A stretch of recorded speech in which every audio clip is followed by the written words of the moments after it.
Morning.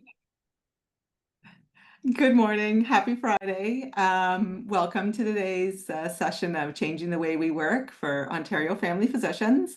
I'm Eleanor College. I'm a family physician. I work in East Toronto. I'm also the CPD Program Director at the Department of Family and Community Medicine at the University of Toronto.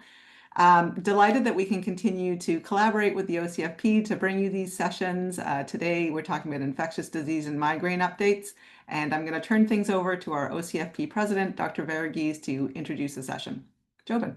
Thank you so much, Eleanor. And as we go to the next slide, I just want to remind everybody that this session is a certified session that allows us to have you get Main Pro credit for this time.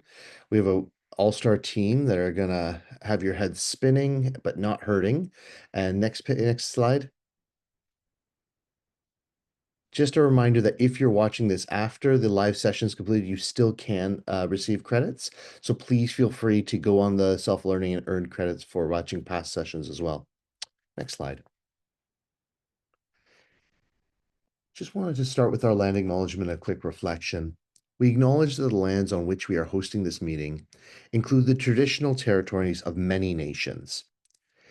The OCFP and DFCM recognize that the many injustices experienced by the Indigenous people of what we now call Canada continue to affect their health and well-being. The OCFP and DFCM respects that Indigenous people have rich cultural traditional practices that have been known to improve health outcomes. I invite all of us to reflect on the territories you are calling in from as we commit ourselves to gaining knowledge, forging a culturally safe relationship, and contributing to reconciliation. One of the things that I was thinking about when I was trying to decide how I wanted to bring the reflection was how each of us could have small, concrete, sustained steps that move from words or thinking about how we could act into what reconciliation could be. And I was thinking that even just within our day-to-day work, whether, as we think about how Dr. Chagla and Dr. Monsou will be going through some of their things, thinking about how this can affect us in our patients that have the most barriers in front of them to start with. How can we ensure that we can use these if we were caring for a remote flying community, or if we were having issues of cost in front of us or different inequities? And it got me to like a single clinical question in my mind, which was, if I truly took the Truth and Reconciliation Commission's health calls to action seriously, what would be different in how I listen, how I prescribe, how I follow up, and how I advocate for my Indigenous patients with different illnesses like respiratory illnesses or migraine? And so I put that as a bit of a call out to everybody to think about, what does that look like in your community? And with that, I hand back to you, Eleanor.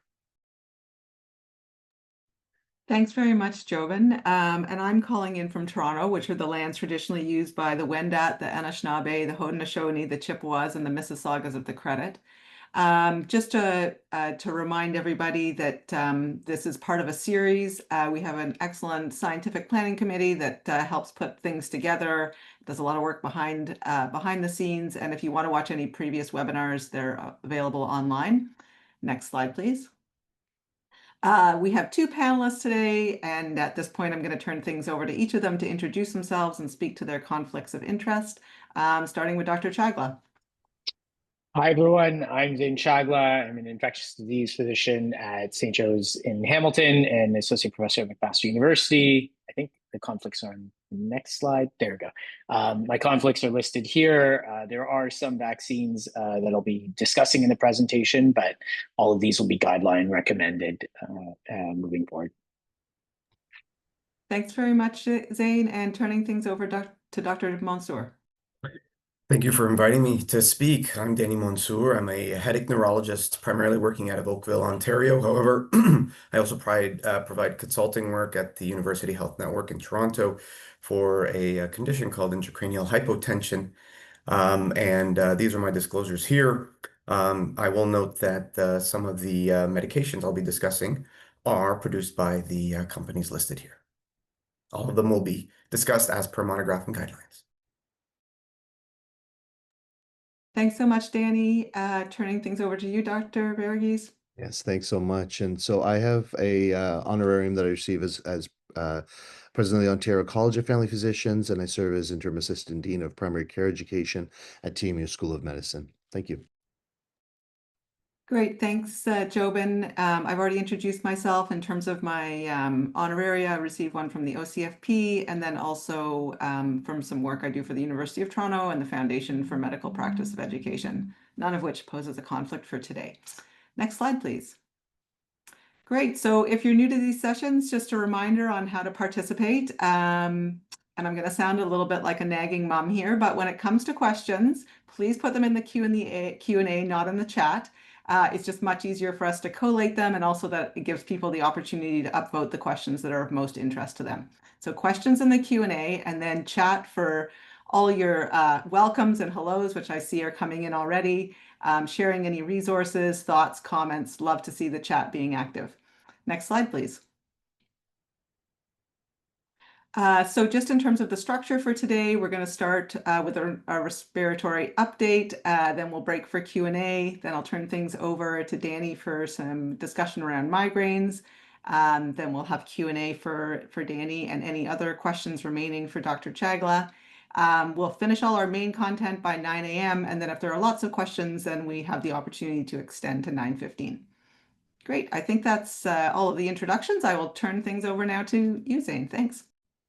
Thanks, everyone, and thanks for having me again. I'm always happy to be here. And so talking a little bit about respiratory season as an update for 25-26, and really today is going to reiterate a lot of things that probably everyone knows, but a little bit of real world evidence, which may help in some of those vaccine discussions. Next slide. So we'll talk a little bit about the current epidemiology and review a bit of last year's seasons about what circulated during the respiratory season. We'll talk about vaccines and recommendations, products, as well as public funding. Talk a little bit again about COVID-19 and influenza therapeutics, and then a little bit about infection control in the office, just to reiterate kind of some of the strategies that are helpful during the season. Next slide. So I produced this graph really to take a look at per 100,000 rates of people hospitalized for infection. And I will say there are lots of different epidemiologic markers of severity that we see in our health system. Some of them are a little bit harder to interpret, especially with COVID and influenza, which not only circulate outside of our hospitals, but also circulate within our hospitals, unfortunately. And so we often do see a number of people who are hospitalized for other reasons that also get COVID-19 and influenza in the health system. I like this measure of hospitalizations for infection because it is really a marker of severity in that sense, that someone's been driven to the hospital because of this infection. And I put this graph off. It shows what 24-25 looked like and what 25-26 is looking like early. But, you know, we see that there isn't that much of a difference in the spread between RSV, influenza, and COVID-19, that all of them, depending on their peaks at different times, hospitalize people at a specific rate and you know, largely compete to the same degree of hospitalizations during that winter season of people coming in with infection. Again, we see COVID and influenza more causing nosocomial infections, so the number of people in a hospital bed with those are higher. But just to say, as we frame a respiratory vaccination, you know, all of them matter because, you know, they're the top 3 reasons why people are being hospitalized for respiratory viruses during the season. Right now, we are seeing the initial rise in influenza, as well as RSV, and then COVID, which did have a rise as well, ongoing. And so again, you know, all 3 are out there and all 3 are expected to rise in a similar pattern to, I think, last year. Next slide.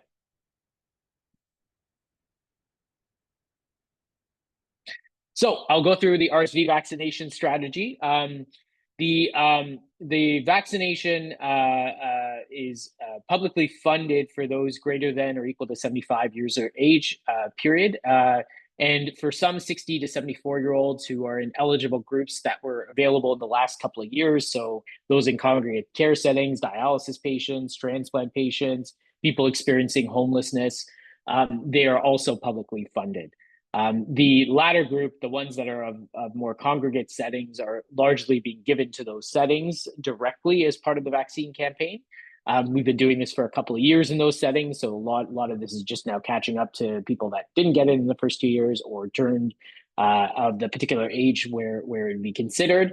But for everyone else, the new change obviously is those over the age of 75 are available. The vaccine is licensed for those greater than 60, and in fact, actually, new licensing for both vaccines to go to even 50 to 60 at those with risk factors, cardiac, pulmonary, immunocompromised, frailty, for example. So could be given in those groups. And the NACI recommendation is really, again, those greater than or equal to 75 or more the strong, especially those in congregate care, and that 60 or 50 to 74 with risk factors, with a discussion with your clinician about risk factors and benefits and risks. Which vaccine to give? So for the older adults, Arexvy or Abrysvo are both available to give. Initially, as the publicly funded campaign came out this year, there was a preference to be giving Arexvy for the older adults because the supply was essentially half of both. The province had wanted to save Abrysvo for the pregnancy and infant-based protection program. However, supplies are good on both sides, and so either vaccine, based on some correspondence in the last couple of weeks, can be given to those greater than or equal to 60. So again, that older adult can be given, and in the trials, really, they perform relatively similar. Remember, we also do have a pregnancy and infant protection program, and so we either have the preferred product, which is nirsevimab for all infants entering their first RSV season, and that's anyone born, April 1st or later.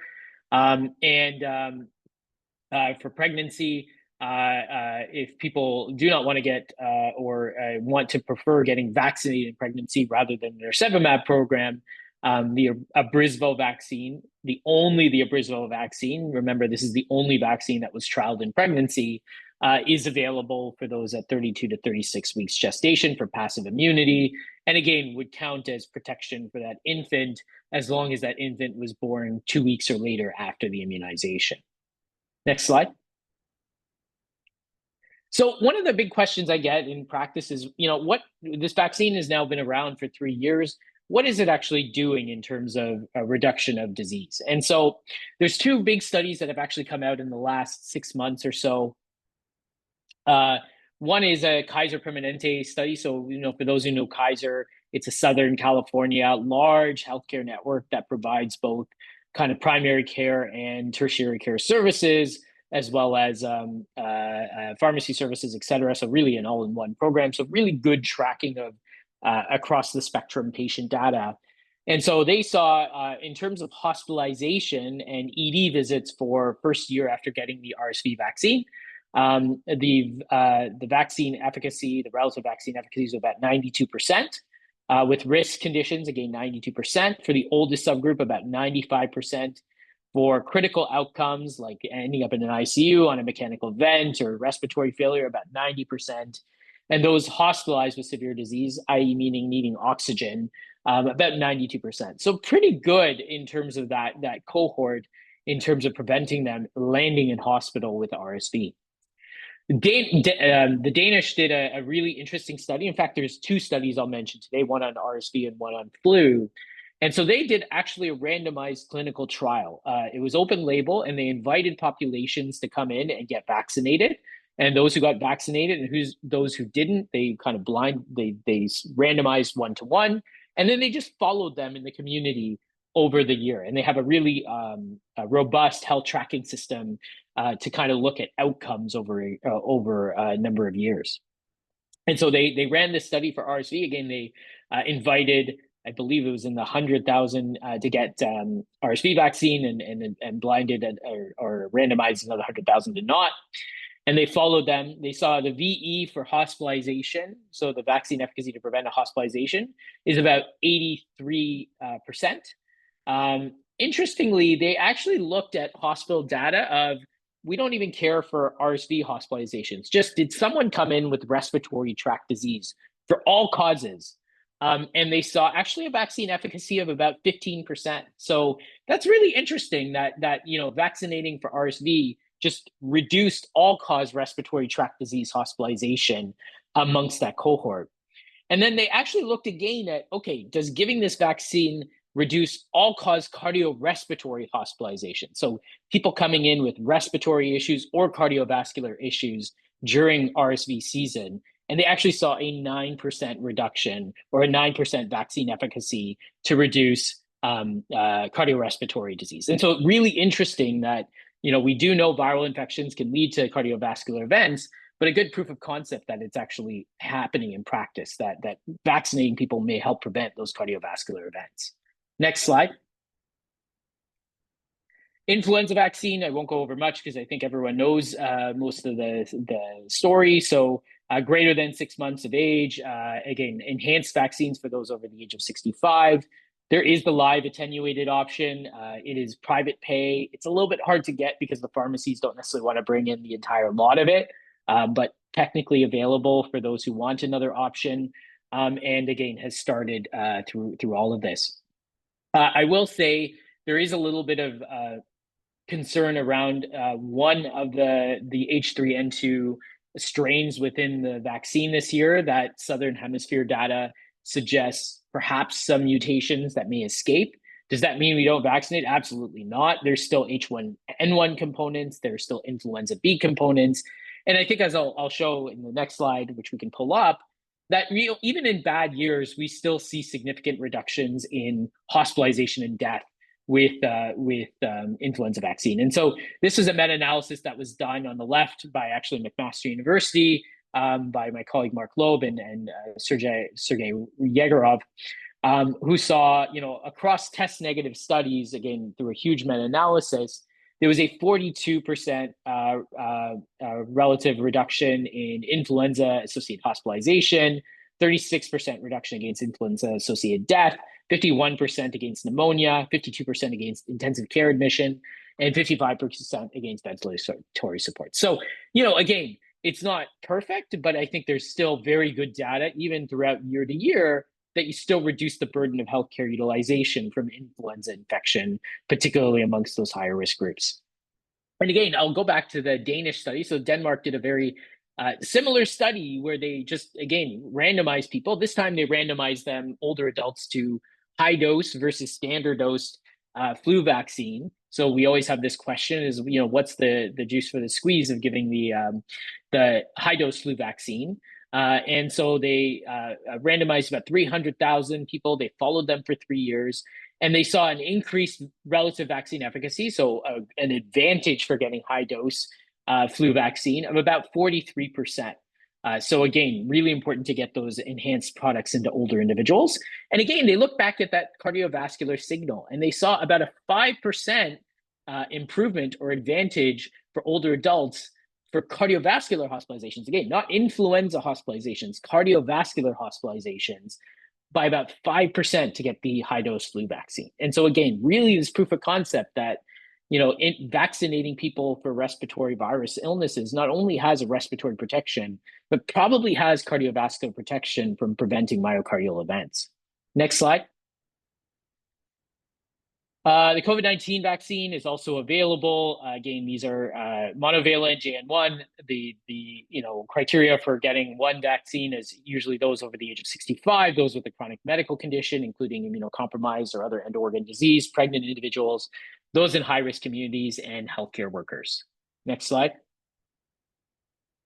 This is a VA study that also just got published in the New England Journal about a month ago that looked at 2024-2025 vaccine efficacy for COVID-19 vaccines. And remember, this is of a population that's probably had COVID twice, that's had a number of vaccines, and looking at the relative benefit in this population.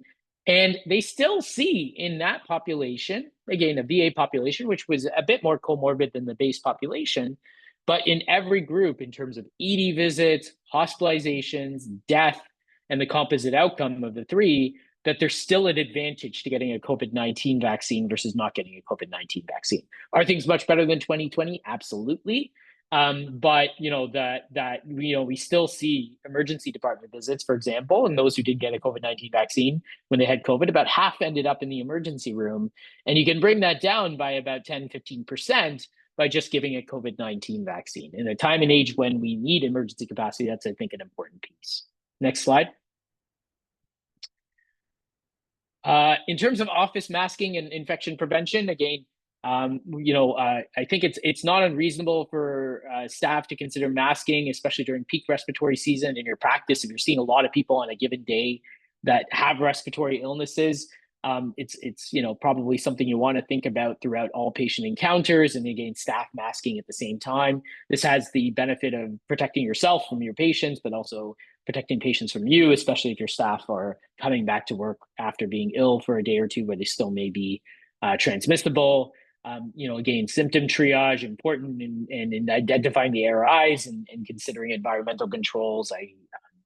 Rapid rooming for those individuals.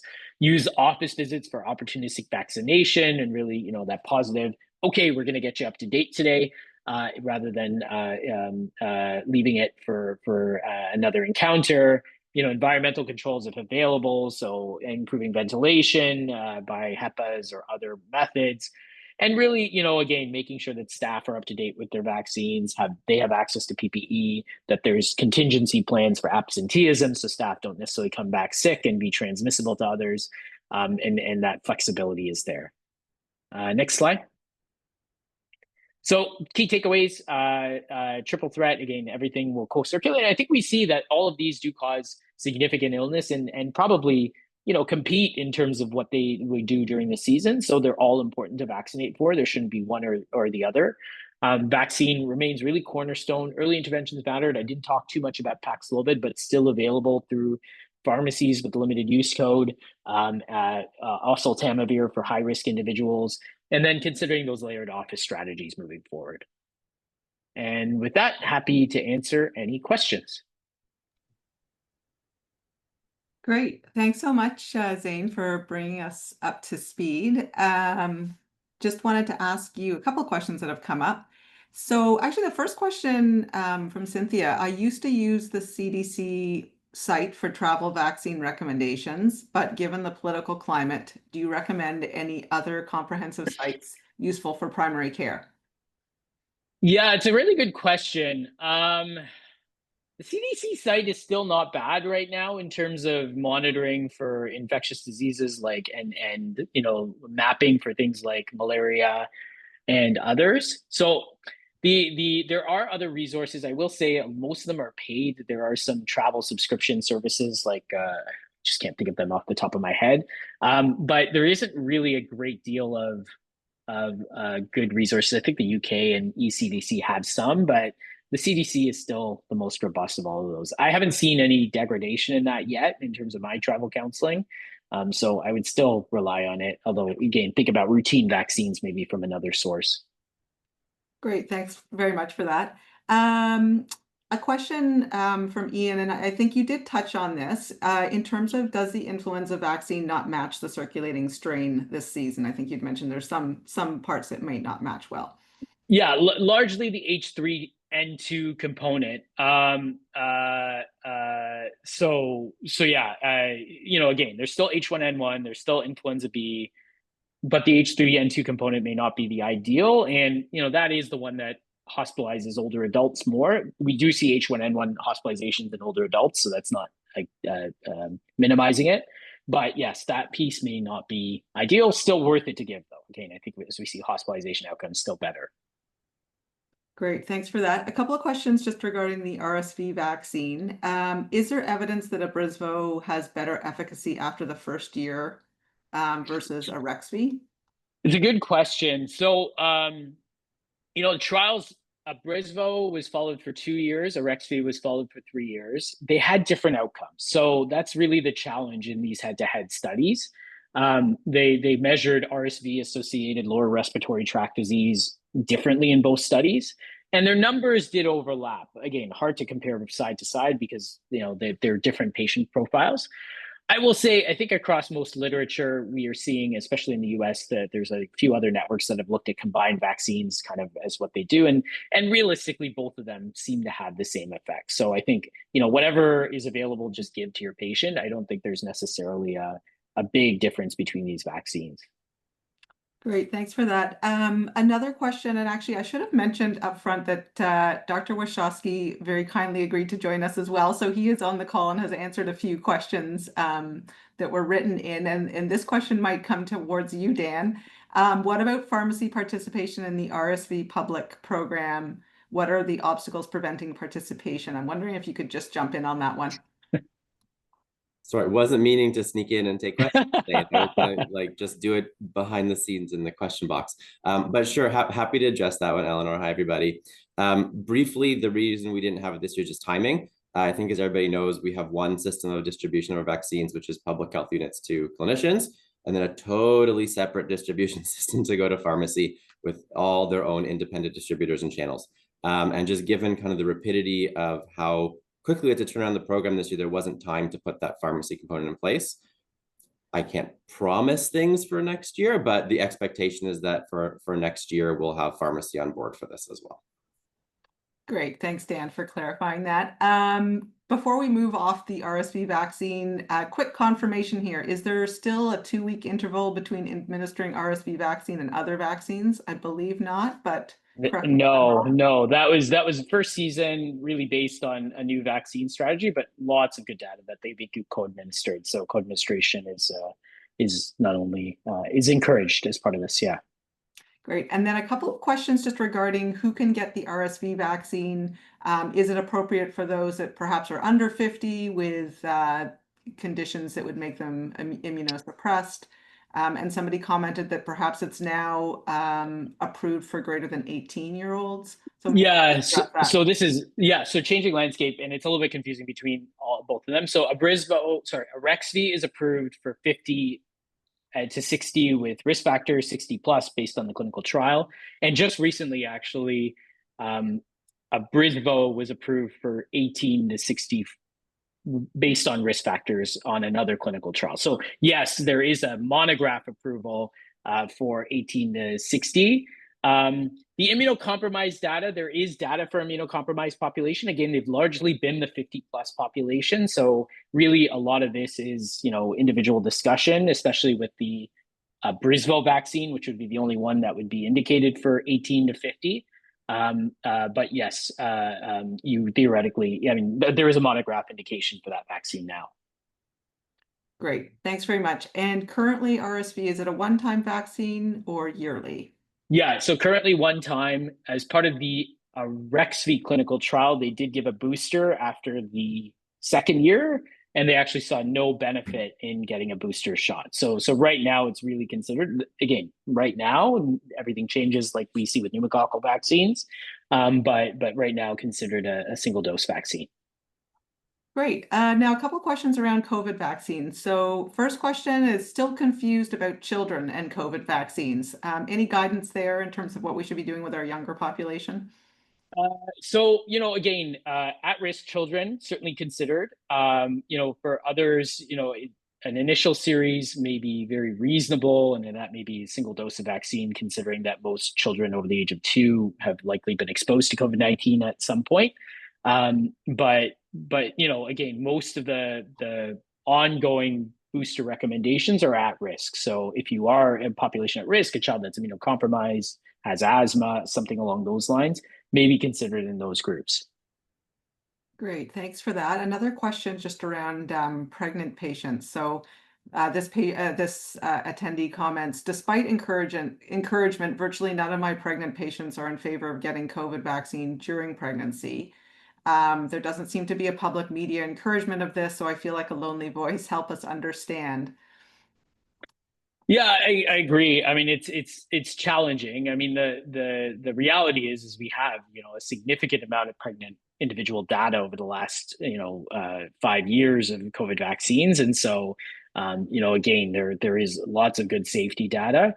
Again, we do it for 2 reasons. One, pregnancy can certainly be immunosuppressing, and certainly, especially prior in the pandemic, we saw a significant amount of pregnant individuals with severe illness. But again, that neonatal component is also a big thing. One of the bigger groups that is hospitalized are younger kids, and especially that under 6 month population. We're doing all this work for RSV, we're doing all this work for influenza.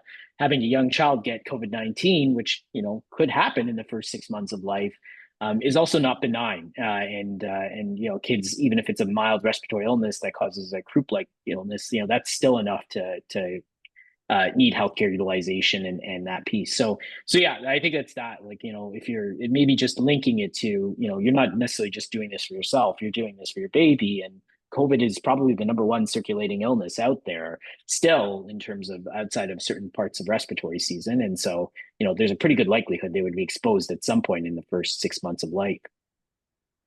Great, thanks for that, Zain. Another question just regarding patients with long COVID. Deb was mentioning her long COVID patients are often reluctant to get the COVID vaccine. Not sure if you've encountered this and what might be a good response to that. Yeah, I mean, there's a lot of literature in this topic, and it is a bit mixed. I would say, one, there is a little bit of literature suggesting a therapeutic response, that some people actually do get a little bit better after COVID vaccine. And the thought of one of the theories of long COVID is there's some viral persistence. And so a vaccine is essentially immunotherapy. You're actually kicking off the immune system for getting rid of it.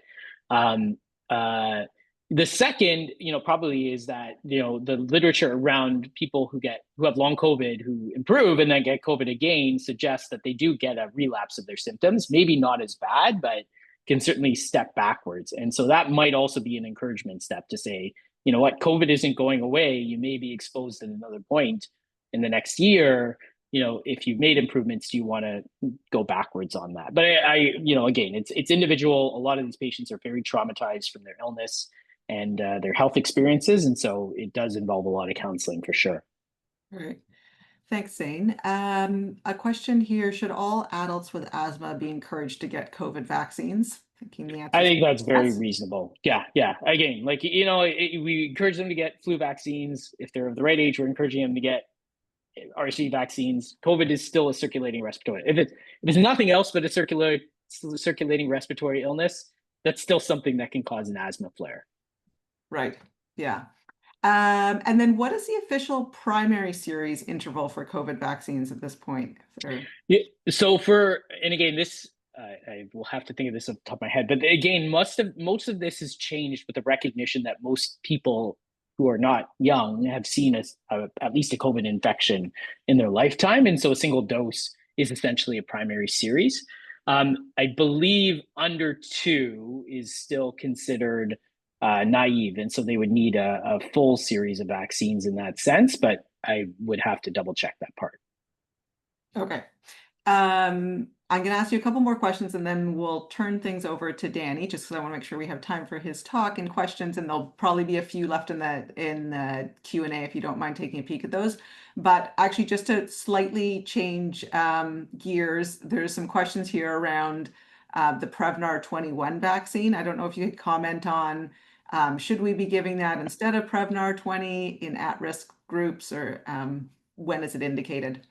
Yeah, absolutely. So the NACI indications for pneumococcal vaccines is everyone should get a single dose now of an enhanced vaccine. So either PCV20 or PCV21, are considered effective products, and I think we'll see across the landscape in Canada, public funding will go to particular products. It won't necessarily be product agnostic. So again, some may use PCV20 versus 21. Either is fine, and so they both build on prior models. They both, vaccinate against circulating serotypes. There is a little bit of a difference in some, but again, those differences may be seasonal. All to say,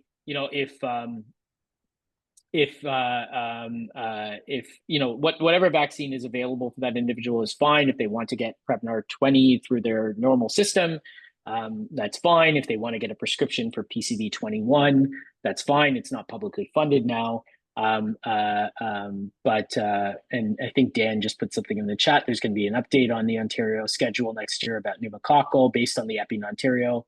21 for those over 65, 20 for those under, but people can expect more on that soon. So again, I think that talks a little bit about some of the seasonal variation and even age-related variation in certain populations. Great, thanks, Zain, and thanks for piping in there, Dan, with that update as well. Last question for you, Zain. So just from Jenny, she's wondering, so if do kids get natural infection who have natural infection with COVID? Does this protect them from future infection?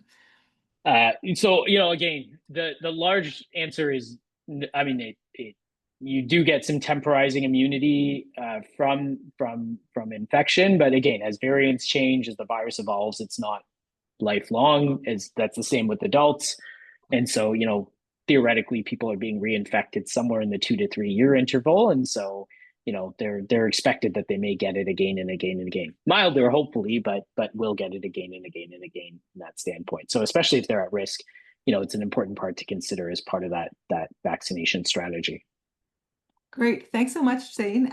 So we're going to turn things over now to Dr. Monsou to talk to us about migraine. Excellent. Thank you for inviting me to speak today. I'm excited to talk to you about migraine. Certainly, it's near and dear to my heart. So the concept of today's talk is primarily around practical and a modern approach to diagnosis and treatment in migraine. Next slide. So what we're hoping to achieve today, one, I'm hoping to introduce a quick and efficient way to diagnose migraine through the PIN tool. I'm hoping to introduce the new acute and preventative therapies available for migraine, and also introduce to you the 2024 preventative guidelines that were published by the Canadian Headache Society in December of last year. And lastly, I've put together this structured 10-minute migraine consult approach for my colleagues here in family medicine specialty, and open the feedback because it's a work in progress, but let's see what you think. Next slide. So let's begin. Rapid migraine diagnosis. Next slide. So this is the PIN screening tool. This is a validated tool published in 2003. And what it does is it provides an acronym that you can use. It's a 3-question acronym here that allows you to basically pin the diagnosis for migraine with a sensitivity of 0.81 and a positive predictive value of 0.93. I think a lot of my colleagues state that the diagnostic uncertainty in migraine is an issue. So I wanted to present this because it's a fast way, relatively efficient way. It doesn't exclude the fact that there's some nuances when it comes to diagnosing migraine, but let's explain it to you. So the P stands for photophobia. So the question is, did light bother you when you had a headache a lot more than when you do not have headaches? And so if the patient answers yes, the probability of migraine is high. The I stands for impairment. In the last 3 months, did your headache limit your ability to work, study, or do what you needed to do for at least one day? And the N stands for nausea. Did you feel nauseated or sick to your stomach with your headaches? And so if the individual with headache states that they have 2 of the 3 questions answered as yes, like I mentioned, the probability of migraine has a sensitivity of 0.81 and a positive predictive value of 0.93. And so what this is actually alluding to is that migraine is more than a pain disorder. I think it's actually been given a disservice as being called a headache disorder or pain disorder. Certainly, migraine is manifests as headache as the most bothersome symptom.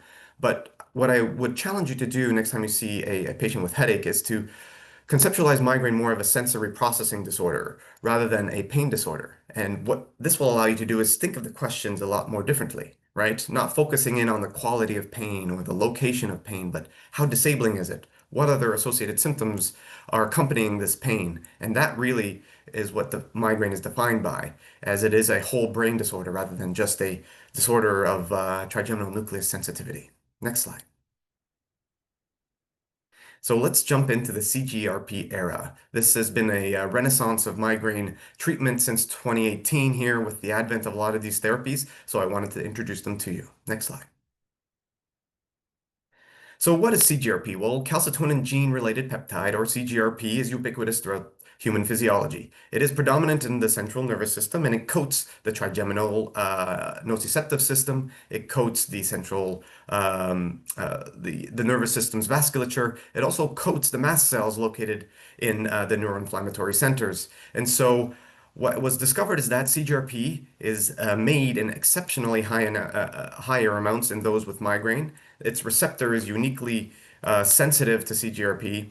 And so by blocking it, individuals with migraine find that they feel much better from a reduction in frequency, severity, and actually response to acute treatment perspective. And so what you could see here on this caricature is that we have several options now that target this mechanism at different angles. So there are ligand blockers, which are anti-CGRP antibodies. At the top there is eptinizumab, fremonizumab, and galcanezumab. So we also have an antibody that binds to the receptor called erenumab. And we have small molecules. So we have monoclonal antibodies and small molecules. These small molecules only bind to the receptor, one of which, atogepant, is a preventative therapy, and rimegepant and ubrogepant are both indicated for acute management of migraine. Next slide. And so let's introduce the acute treatments. So we have rimegepant or Nurtec, and we have ubrogepant and Ubrelvy, both of which, like I mentioned, are only indicated for the acute management of migraine. In the States, however, rimegepant or Nurtec has a preventative indication, so it's the only treatment that exists with a dual indication, however, only in the States, but in Canada, only for acute. What differentiates them? Well, rimegepant is an oral disintegrating tablet, and ubrogepant is an oral tablet. Ubrogepant has 2 doses, a 50 and 100 milligram dose, which the patient is encouraged to take as early as possible into the migraine onset, and then they can repeat the dose 2 hours later, similar to a triptan prescription. Maximum of 2 tablets per 24 hours. And for rimegepant, it has a half-life of approximately 12 hours. Therefore, it's a 1 dose per 24-hour recommendation. So 75 milligram ODT as needed once daily. Both of them have a Tmax of approximately an hour. So they are slow burns. So patients should not expect any relief within 15-20 minutes. It does take some time. Hence, the ideal patient candidate for these treatments are those who can predict their migraine, meaning either with a prodrome, aura, or mild headache. And those who wake up with a moderate to severe headache, certainly these medications can still work because the pivotal trials did confirm that at moderate to severe pain, they still provide benefit, but the therapeutic gain from placebo was much lower than it would be if they were taken at mild headache or prodrome. Some dosing considerations, both of which are metabolized through the cytochrome P450-3A4 system, and so both of which have to be monitored for any polypharmacy involving any of the enzyme inducers or inhibitors. Next slide. So I'll have you just forward the slide just so I get all the arrows in there. So when we're revisiting the acute treatment guidelines, this was published back in 2012, there hasn't been an update simply because there hasn't been anything that's come out since then. And so where do the GPANs fit here eventually when we have the Canadian Headache Society publish new updated guidelines? Well, we can argue they can be first line, second line, or third line. Why? They are very well tolerated. They don't cause medication overuse headache, so that's a big key plus. And they prevent vasoconstriction. They prevent vasodilation without vasoconstriction. So, the triptans, their concern is their use in people with cardiovascular disease. Well, guess what? Those folks who have been alienated now as a result of their cardiovascular history can use an acute migraine treatment with GPANs. Now, the caveat here as well, are they accessible? Are they cost effective? Currently, not really. So those with private insurance plans have access to GPANs, and so there is no EAP formulary access to them as of yet. However, we're working on it with the advocacy committee at the CHS, and hopefully in the early new year, we'll have individuals with ODSP, ODB, and OHIP Plus have access to these GPANs. Next slide. So let's present briefly here the preventative treatments. So the monoclonal antibodies, there are 4 available in Canada, 3 of which are actually covered under the EAP program for both episodic and chronic migraine. The 4 antibodies, 3 of which I'll show here, so erenumab, fremonizumab, and galcanezumab, called Aimovig, Ajovy, and Emgality, respectively, are the once-a-month subcutaneous injectors. And then eptinizumab, which is Vyepti, is a quarterly IV infusion. The nuances here are primarily due to based on the mode of administration. They all work approximately the same in terms of efficacy profile on their pivotal trials. And I don't have much time to go into all of the adverse effects, but for the most part, they are very well tolerated. And when compared to things like topiramate, they perform better efficacy-wise. Patients do not discontinue them due to side effects, and for the most part, stay on them longer and have a higher compliance rate. Next slide. And so the only oral preventative option that blocks the CGRP pathway is called atogepant or Qulipta. It's a once-a-day dosing. It has 3 doses, 10, 30, and 60 milligrams. It's available for both episodic and chronic migraine and covered under EAP, which is wonderful. So these are relatively the same price as the monoclonal antibodies. And if patients are on ODB, ODSP, OHIP plus, they have access to them if they meet the criteria. So all of these preventative therapies do have this stepwise criterion that needs to be met. So failure of the old oral legacy preventatives, 2 or more of them, or one of them has to be, let's say, intolerable or contraindicated. Therefore, the ministry will allow them to be covered for that once they meet those criterion. And so for this GPAM, what's mainly different? Well, it has a shorter half-life. So it may be favorable in those who have, let's say, concerns regarding tolerability. I use it strategically in younger females who want to conceive in a certain time interval. So let's say if 6 months from now they're planning to begin a family, well, I would keep them on atogepant and then tell them to discontinue a week prior. So it has that favorable profile compared to the antibodies, which require a 6-month withdrawal period because the half-life is approximately a month. Let's go to the next slide. So what's new in the preventative guidelines? Next slide. So this is the first time the preventative guidelines have both episodic and chronic migraine. So what's new in the episodic guidelines? Well, all of the anti-CGRP agents are recommended strength of strong based on the pivotal trials and the fact that they're efficacious and well tolerated. And candesartan, I think all of the headache specialists can argue that this is our favorite child among the oral preventative options as a first-line agent if tolerated. So this has been upgraded, recommended strength to strong based off its clinical trial evidence and its tolerability. Next slide. This is what's been previously recommended. All of it's the same. The beta blockers and TCA still hold strong as strong recommendations. Next slide. And when you look at the new chronic migraine recommendations, all of the anti-CGRP agents, based even on their, certainly being quite expensive, they're recommended as strong and the quality evidence as high. There was actually a cost analysis done on how much does it cost the system to take care of a chronic migraine patient, and it was close to about $30,000 per year. And when you do the cost analysis, these medications, based on the rates of success in people with chronic migraine, are deemed cost effective. And there was a statement in the guidelines stating that they should be recommended as first line without this oral preventative trial because they work that well.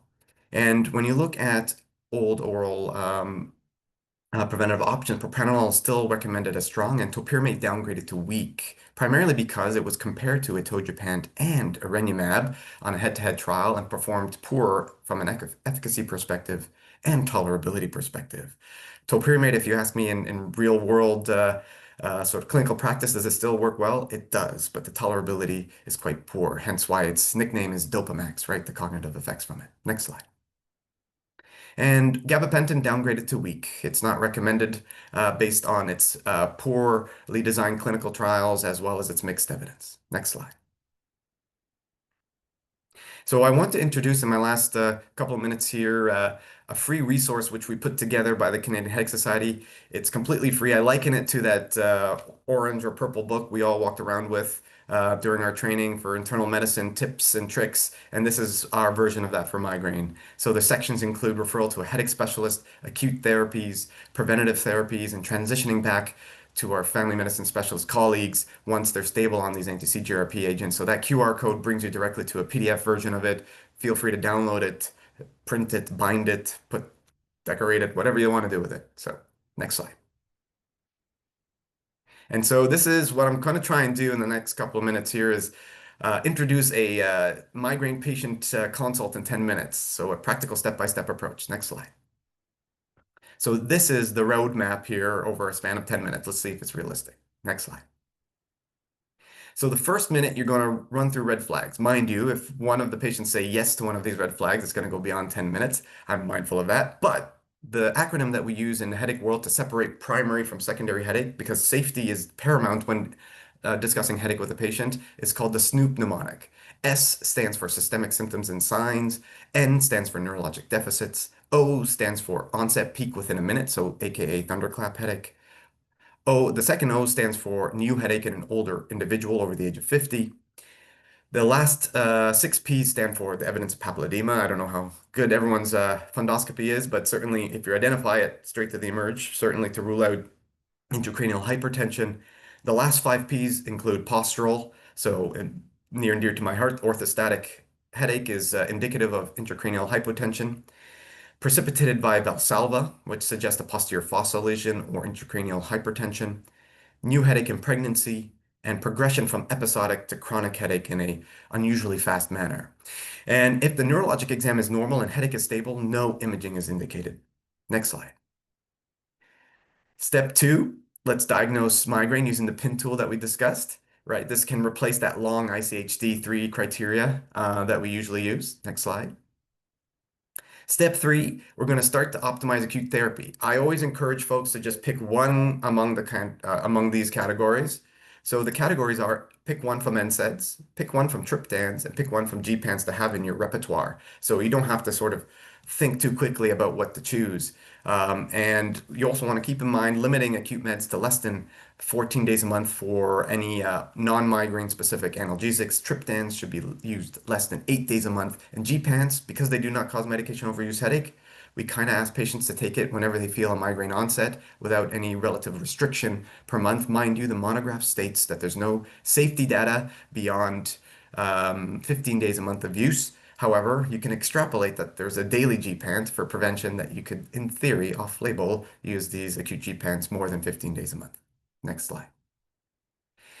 And so starting prevention. So you want to start a preventative therapy. I think bottom line, if the patient's disabled enough from their headaches, it doesn't matter how many days per month. We usually use a cutoff of 4 days a month or more if significantly disabled. I will tell you that if I get a migraine once a week, it significantly impacts my life.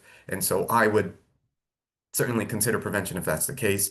And if you identify a patient who's a candidate for a preventative option, once again, pick your favorite child amongst the oral legacy medications, or if you're comfortable, jump to an anti-CGRP agent if they're eligible. So for episodic migraine, we recommend candesartan or amitriptyline. For chronic migraine, we recommend propranolol, topiramate. And like I said, if you're comfortable prescribing the CGRP agents, please feel free to go through with that. Now, this QR code, if you open it up, you'll see it's a PDF that you can copy paste titration schedules for all of these medications and paste it into your EMR, and it'll allow you to put it as a favorite. So anytime you're considering candesartan, you have that titration schedule ready to go. That's also included in the playbook. Next slide. And so the last, couple of minutes, you're going to recommend a headache diary to the patient. You're going to discuss an acute plan, telling them to treat early, restrict the medication based off the usage recommendations on medication overuse prevention. Start a preventative plan, but set up a realistic expectation. Patients should not expect a cure. A 50% reduction at the end of 12 weeks is usually what we can expect in some of these newer agents. And I think a 50% reduction is a realistic outcome with adequate management over a span of 6 to 9 months. Certainly, we want to push for more, but that may take more time and maybe higher doses of maintenance medications. And then follow up on a regular basis, whether or not it's every 2 months, 3 months, and then reevaluate if worsening at that 2-month mark to maybe change up the preventative or consider a referral to a headache specialist or neurologist. Next slide. So what dictates our specialist referral? If they continually to fail off preventatives, if they fail acute management and preventatives, if there's complex comorbidities or contraindications, if there's persistent worsening despite treatment, and certainly wait times are long. There's about 30 headache specialists in our country here in Canada. There's about 1,000 general neurologists, so nonetheless, all of our wait times are quite long. But if you can't get access to a headache specialist, a general neurologist can begin the process, and then if they find some difficulty, send them over to us as well. And certainly any red flags identified, urgent imaging to the ED referral. Next slide. So I'd like to thank you for your time. It was certainly a whirlwind of information, but I'm happy to answer any questions. Great. Thanks so much, Danny, for an excellent presentation and for bringing us up to speed on the new medications and giving us a 10-minute something we can attempt in 10 minutes, and perhaps we can come back to you with feedback on whether we could get through it in that time. Yes. I think just in light of the time, I'm going to bring up our slides and just finish off our last few slides, and then we'll come back to you for questions. Just through those before 9 o'clock. So I think actually this is going to be over to Jobin if he is there. I am. Thanks, everybody. Just wanted to point out a community practice that we are having for sharing and healing from past experiences, carrying on Wednesday, November 26th. Please, we'll make sure that's in the chat. Next slide. And an important one that we have our health equity COP next week as well. This has been a real up and comer that we've been having a lot of people really appreciating what we've been doing on this. So I would highly encourage, if you're able to, remember that you can look back at any of our COPs on the website as well. Next slide. And one of our big hits is the osteoporosis and fracture prevention workshop. We have another one coming on December 3rd. Please feel free to join up if you haven't done this. It's one of our highly touted education offerings. So a big recommendation if you haven't got a chance to do this workshop. Next slide. I'll hand it back to you. Yeah, so this is just a reminder for anybody that's in their first 5 years of practice. We do run a series once a month. It's free. It's on, I think it's Tuesdays from 7 to 8 p.m. Our next sessions are coming up in January. You can check out our website and be able to register there. So I encourage you to show up if you're in your first 5 years. Next slide, please. Just a reminder, you can always check out our recent sessions on our website, and also just a heads up that December 5th is our 100th session, so please join us then as we celebrate this milestone. Next slide, please. And please do fill in our evaluation. We really, we look through all of the evaluations. We really like your feedback. We like your topic suggestions. So please do that when you have a moment. Doesn't take too long, and otherwise our next session is December 5th. And any questions, just a reminder, we do post all our slides, our resources on our website, and also you receive an email about them. So everything is there for you to look at after the fact if you want to. And I think that's all our slides. So yes, we will turn things back to Danny. So first of all, just sort of in terms of the chat, there's a number of people asking about your slides. So yes, they are going to be posted. People have found it very helpful. So thank you for that. The first question actually is just around how do you dose candesartan for episodic migraines? And I think I'm just going to put a caveat in here in that when you're talking about episodic migraines and candesartan, are you still talking about it as a preventative medication? Okay, so I think maybe, yeah, you could just clarify how that works. Yep. So episodic migraine is certainly a semantic definition. It's defined as anyone having anywhere from 0 to 14 migraine days per month. And chronic migraine is essentially anyone with 15 or more headache days a month, 8 of which are defined as a migraine attack. And so when you look at that, certainly people can be significantly disabled by having up to 14 headache days a month, and preventative can still be a helpful option for them. And so candesartan is a preventative option, specifically indicated in episodic migraine, but we certainly use it in chronic migraine. Candesartan is initially dosed at 2 milligrams every day, with a titration of every 2 weeks increased by 2 milligrams until 8 milligrams once a day is reached as a maintenance dose. And then every so often, if blood pressure permits, you can certainly increase it up to the maximum of 32 milligrams per day as per the monograph. Great, thanks very much. A couple of questions around safety of migraines. So can you please comment on the safety of combined oral contraceptive medications for patients with a history of classic migraines? Right. So it's a very popular question. So let's break it down quickly here. So migraines in general are differentiated between migraine with aura and migraine without aura. That confers 2 different cardiovascular risk profiles compared to the general population. If you look at relative risk of all coming sort of cardiovascular events in people with migraine with aura versus the general population, the relative risk is approximately twice as high as someone without migraine. It's certainly, the absolute risk is still quite low. If you want to be specific, in women aged between 20 and 44, the absolute risk for ischemic stroke and migraine with aura is approximately 5.9 per 100,000 per year. And then in the general population, that's 2.5 per 100,000 per year without migraine. Now, if you add an estrogen-containing compound to their daily regimen, that increases their risk eightfold comparatively. And if you add tobacco use on top of the estrogen and they have migraine with aura, it increases to 34-fold. So essentially, the risk at baseline is higher. Therefore, we usually recommend do not use estrogen-containing oral contraceptive pills in people with migraine and aura. Migraine without aura, we recommend that estrogen-containing compounds are less than 20 micrograms per dose because it doesn't seem to confer any increased cardiovascular risk. So that is hopefully an explanation that provides some guidance there. In general, non-estrogen containing oral contraceptives are recommended across the board. Why? Because it's the delta in estrogen that causes the migraine 2 days prior to the period. And so if you increase their baseline physiologic estrogen, that delta is going to increase further, and therefore the propensity for having a migraine increases too whenever they go onto that placebo week if they're on an estrogen-containing compound. Great. So let me just summarize to make sure I understood that. So if they have an aura, basically avoid them all. If they don't have an aura, you could use a combined pill, but keep it less than 20. Yep. And ideally use a progesterone only one, just because you will tend to perhaps make their migraines worse even with the low dose combined in a classic. Correct. Okay, great. Thanks for that. Very helpful. Another question here around ocular migraines. Are there any new recommendations for ocular migraines, such as investigations or treatments?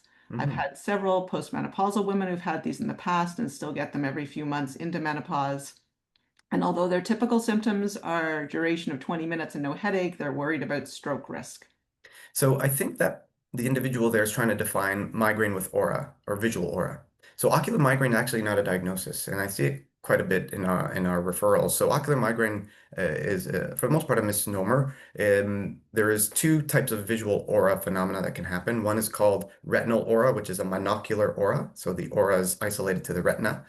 And there's the classic visual aura, which I think they're referring to, where it's a binocular aura, and that's derived from cortical spreading depression. So the cortex is involved there. So what does that mean at the end of the day when they have isolated aura without headache or migraine aura without headache, especially in older age? Well, it's actually defined as a condition called late life migraine accompaniments. Their headache actually dissipates and the cortical spreading depression still happens. So as long as they actually still meet the criteria for aura, which is a transient visual phenomenon that lasts between 5 to 60 minutes without any other atypical features or other additional neurological symptoms with it, you can simply treat it like you would any other migraine aura, such as using magnesium at nighttime, which can attenuate hyperexcitability of the brain. Or, interestingly enough, individuals with migraine with aura have a higher association with patent foramen ovale. So upwards of 60 to 70% of individuals with migraine with aura have a patent foramen ovale, even though the general population, 25% of folks have patent foramen ovale, but it's higher in those with aura. And there is a small case series suggesting that putting them on daily antiplatelets like aspirin or clopidogrel can actually reduce the frequency of these auras. Very interesting. Thanks very much for clarifying that. Another question actually then just related to that is, can you comment on the safety of using hormone replacement for patients with migraine with aura? Yeah. So HRT there's no evidence to skew it towards unsafe and safe. So it's sort of in this sort of gray zone. However, we like it a little bit better than the oral estrogen replacement, primarily because it bypasses first pass metabolism, therefore conferring less of a thromboembolic risk. So using a patch or a topical, if needed, we're actually okay with. Certainly, you have to use your own clinical judgment on the thromboembolic risk in general. So if they have really weird prolonged auras or these transient neurological symptoms that may be even TIAs, certainly you want to avoid HRT in general.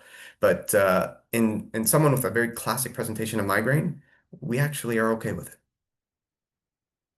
Great, thanks very much for that. A question just regarding supplements. So there are so many supplements for migraine, coenzyme Q10, B2, etc. How do patients realistically take this many pills for migraine prevention? Do you have any strategies that you employ in your own office and practice? Yep. So if you look at the slides at the 2012 guidelines, we recommend all of those as strong evidence, primarily because they are very well tolerated and the science behind them is fairly reasonable. So what do we use in clinical practice? I use five. So I use magnesium, primarily glycinate and bisglycinate. I use coenzyme Q10, vitamin B2. I always make sure that anyone should have a vitamin D replacement to some degree. And then recently there's been some small, weak case series looking at omega-3s, specifically EPA component of omega-3s at 2,000 milligrams per day, actually providing some benefit in those with chronic headaches. And so I use those five supplements as a recommendation, but realistically, taking all five every day at once is not very plausible. So I usually recommend just stick with two. The two that I usually recommend patients be on is magnesium and vitamin D. If they feel keen or really want to go gung-ho on the natural regimen, quote unquote, they can pursue all five at once, and that's certainly okay. But magnesium, I like it because of its sedating properties. It's relaxing. It also confers protection against hyperexcitability in the brain. So if you have migraine aura, and I usually dose it at nighttime because of its sedating effects. Great. And in terms of the dosing, is that something that's in the playbook or? Yeah. All of them Okay. are in the guidelines, the playbook as well. So just for magnesium, it's 150 to approximately 400 milligrams a day. And what about for vitamin D, which is the other one you said? So I usually use 1,000 IUs per day. Just keep it on a nice basal level. If somebody's in chronic headache and they haven't had any updated blood work, I usually do a vitamin D level to see if they're deficient and replace accordingly. Great. Thanks very much for that. So a question here just in terms of where do the G-pants fit? So why use a G-pant rather than a triptan, which I think you might have commented on this in terms of rebound, among other things, but perhaps you could just readdress that. Yeah, so these newer agents certainly are behind the paywall, right? So they are not accessible to everyone. However, if they are accessible, I highly recommend that you try them out in your patients, primarily because of that, like I mentioned. So there is no risk of medication overuse. If this individual has 10 headache days a month and they're able to predict each one of these headaches, putting them on a G-pen acutely or as needed may actually prevent them from ever having to go on a preventative option. So the lack of medication overuse risk is certainly a key element here. The second one is the tolerability. Super well tolerated. The side effect profile for both rimegepant and ubrogepant is as follows: sedation in about 5%, dry mouth in about 2%, and nausea in about 5%. That's pretty much it. Compared to triptans, which have upwards of 50% of individuals who use them have a side effect from a triptan. So people who are, let's say, side effect prone, I would use a G-pant as well. And then you can also use it in individuals with, let's say, mild to moderate cardiovascular risk because it prevents vasodilation without vasoconstriction.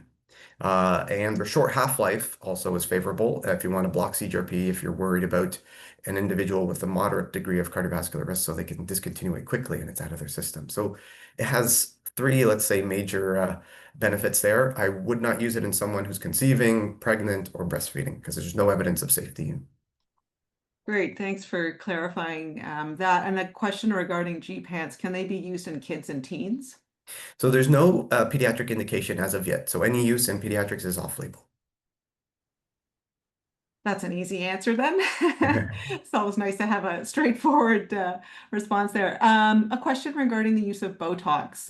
Where does Botox fit in the prevention of chronic migraine? So Botox is a strong recommendation when it comes to chronic migraine. It's usually one of the first line options that I offer patients once they're eligible to get coverage for Botox. It's not indicated in episodic migraine as it was actually a negative trial, therefore it's recommended against use in episodic migraine. And so we only use it in chronic migraine. The patient profile that I like to use it in is someone with a lot of myofascial pain, paracervical tension. I always do a full TMJ assessment on all my patients. So if they have a lot of bruxism, we'll add a little Botox into the masseter muscles to help with their bruxism as well as their migraine. And so individuals who are able to come to my office every quarter, who can afford the injection fee, right? So it's a non-OHIP service, are eligible for Botox. Great, thanks very much for clarifying that. One question, just do you have any thoughts on Cephally and other devices?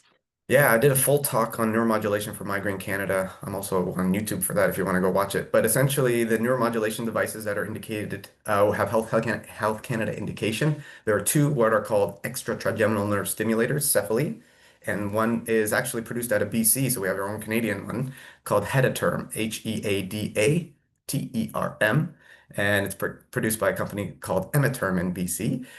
It's one-third the price of Cephaly and does the same thing. Cephaly does have an acute and preventative mode, which separates it from Hedaterm, which only has an acute mode. So you put it on for about 60 minutes during an attack, and it provides this TENS-like stimulation of the trigeminal nerves, in turn attenuating the migraine. The last device is something called a non-invasive vagal nerve stimulator, and unfortunately, it's exceedingly expensive. It's probably about $700 every quarter. I only have one person in my practice, I think, who has ever used it because it's just too expensive. Fair enough. Yeah. Oh, it's good to know there's a Canadian option there. Question just regarding other medications, so polypharmacy. So can you use Vyvanse and SSRIs with triptans or gepants? Yes, so I think, there's always been this cautionary tale of concurrent triptan use in anything serotonergic will induce serotonin syndrome, which is not the case.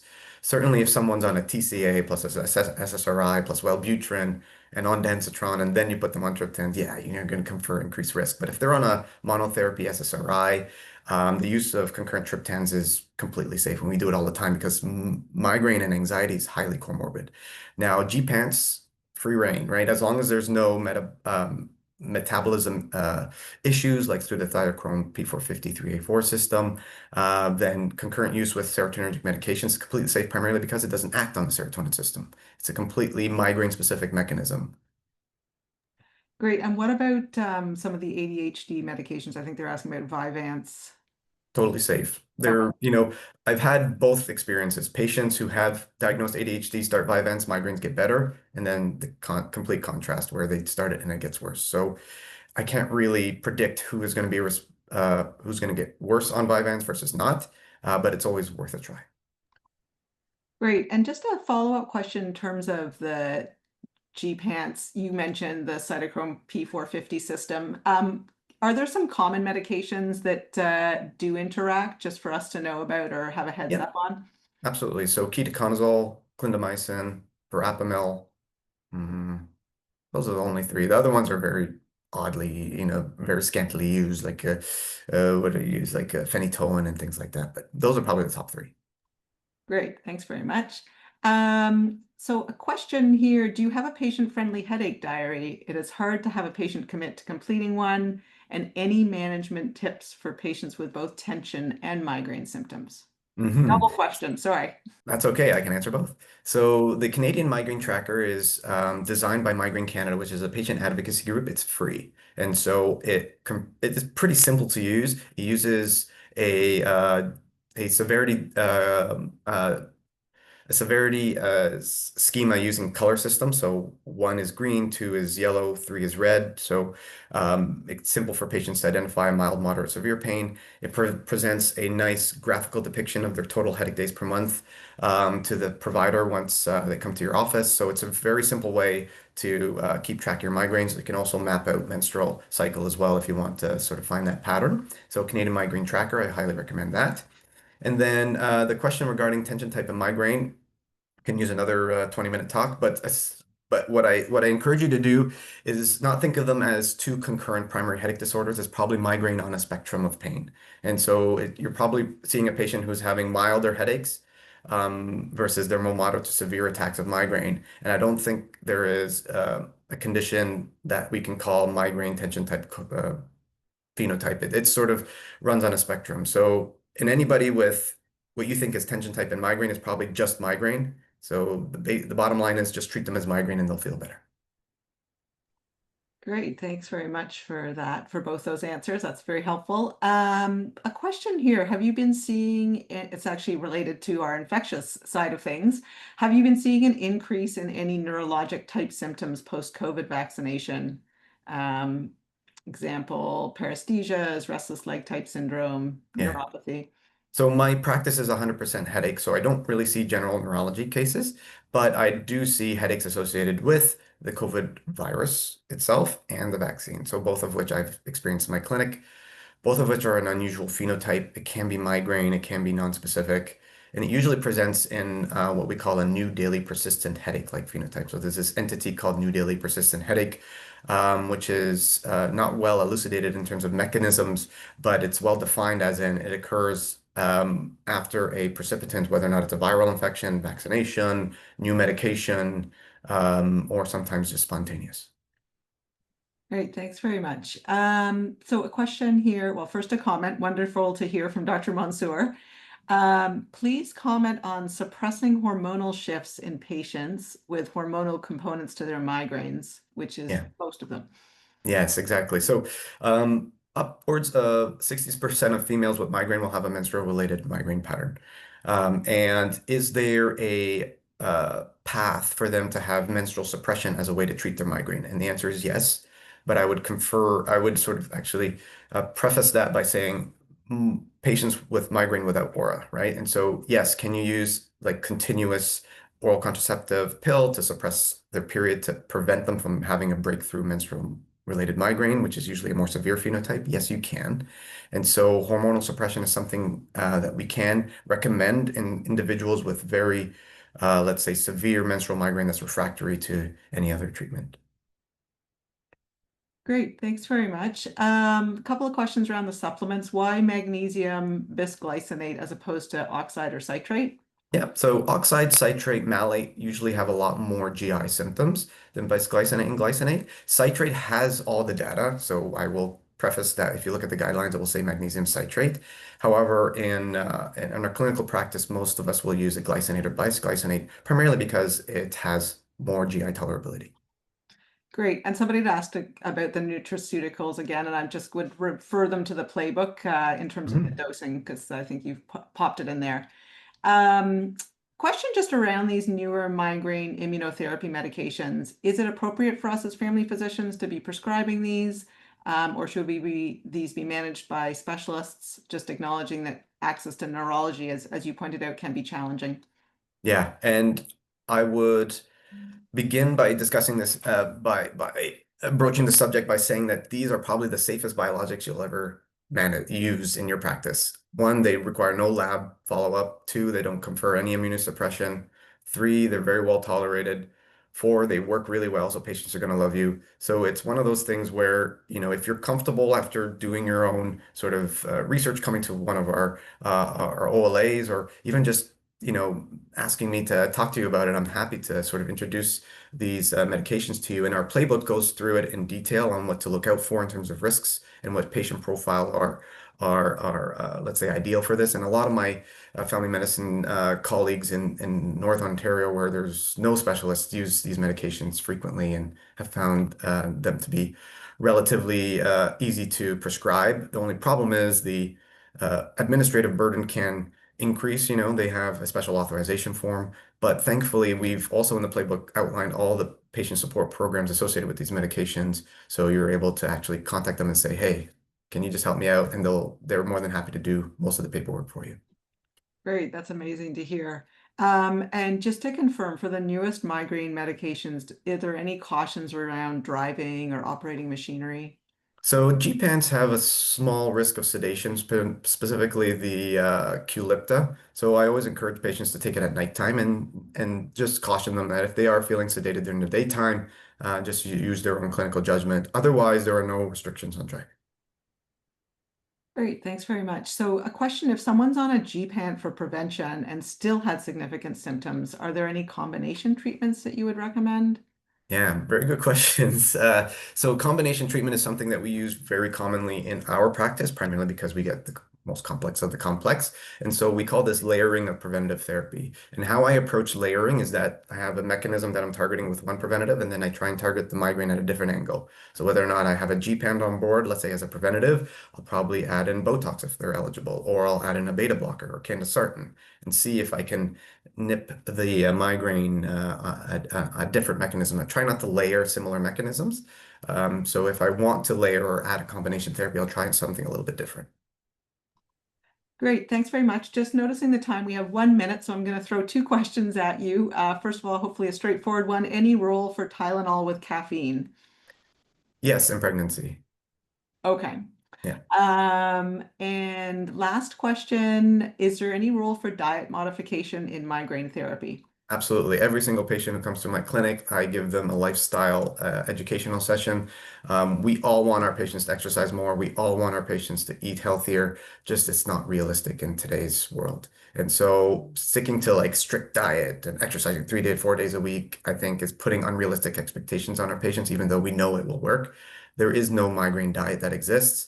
Just using common sense principles when it comes to dietary choices is usually what we recommend. Yes, there are some physicians like myself who recommend eating protein in the morning, which may help with reduction of headache later in the day.